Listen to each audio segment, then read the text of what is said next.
Hey everyone, welcome back to the channel. I hope you're all doing well. And if you're a new viewer, welcome to Pie in the Sky Tours. Do feel free to have a look around at the various videos which cover all things Microsoft Flight Simulator 2020. In today's video, I'll be showcasing my best VR settings for the new Varjo Aero. I've spent a lot of time dialing in these settings and have managed to get my best results in terms of smoothness and graphics. I hope this video helps those of you who plan on buying this amazing headset and also provides some interest even if you have no intention of getting it. Please remember that this video is based on my PC spec, which includes a 3080 GPU and an i9-10900K processor.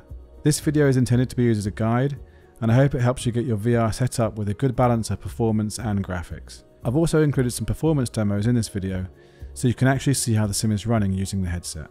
Also, it's worth noting that the Varjo software is still in development, and things are likely to change and improve over time. And do consider subscribing to Pie in the Sky Tours, because I aim to show you quality content which includes setups, tutorials, guides, tours and more for both VR and flat screen modes. And please hit that like button if you find my content useful, and share the video with others if you think they would enjoy it too. I've also started an Instagram account so I can capture areas of interest, and I've left a link in the description for you to follow if you like. Here you can see I'm using NVIDIA driver 497.29. It's the latest driver available at time of recording. Here are my NVIDIA 3D settings for Microsoft Flight Simulator specifically. Now you can see I've got most of them set to global, and you can just spend some time pausing this part if you want to look at each individual setting more closely. But you can see I've got the max frame rate capped at 34 FPS. The power management mode is set to prefer maximum performance. Texture filtering is set to on. Texture filtering quality is set to high performance.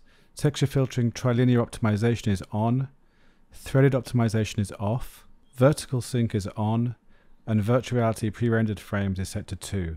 So all the ones that I didn't mention are using my global setting, and you can see each one labeled if you scroll through that a few times.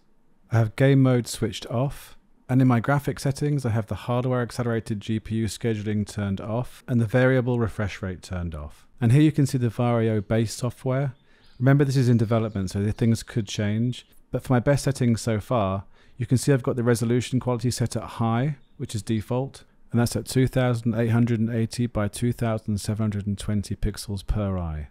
Motion reprojection is called motion prediction in this software, and I've disabled it. In terms of compatibility, you can choose between OpenVR and OpenXR, which relates to the Steam VR and Windows Mixed Reality, respectively. There are other options in the software which are being developed, but these are the fundamental settings which I've chosen to highlight to get you started. And here are my Microsoft Flight Simulator in-game VR settings.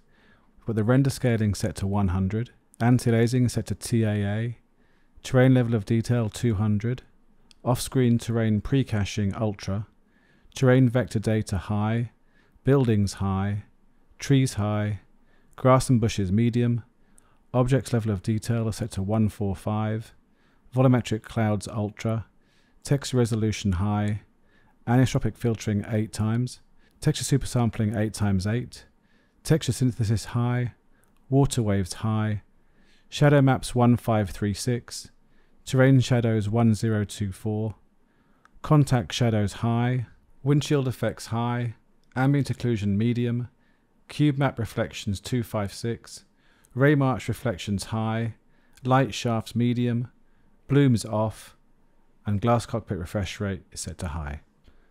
Next we have my traffic settings. I have the aircraft traffic type set to real time online, and I have show traffic nameplates off. That's kind of irrelevant in the settings anyway. Under airport life, I've got airport vehicle density set to 82, ground aircraft density 73, and worker density 86. Land and sea traffic, leisure boats at 76, road vehicles at 90, ships and ferries at 86, fauna density at 75. AI and multiplayer traffic details, generic plane models for AI traffic is turned on and off for multiplayer, and the traffic variety is set to ultra. This won't really affect performance too much, but I thought I'd just include these settings anyway. And lastly, my data settings. For data connection, I've got everything switched on. Data consumption, I've got data tracking reset day as 1 and no data limitation. The data bandwidth usage limit is unlimited, and my rolling cache is on, and that's set to my D drive, which is a separate drive for the storage because it will build up after a while. As you can see from the performance demos, the headset is performing very well in the sim. Please understand that the FPS is not really the only way of measuring the performance, and that's the reason why I've not really included it much in the demos themselves. I was worried that the amazing boost in clarity would somehow affect the performance negatively. However, I can honestly say that this headset is the best one I've used in terms of actual performance and visual clarity. Do check out my interview with co-founder and CTO of Varjo, Varjo Base, for more information about this new and exciting VR headset. I really appreciate your support and hope this video provides some useful information for you. Please do let me know if you have any questions or comments about the Varjo Aero, and I'll do my best to help you. As always guys, I look forward to making some more videos soon, and in the meantime take care and stay safe.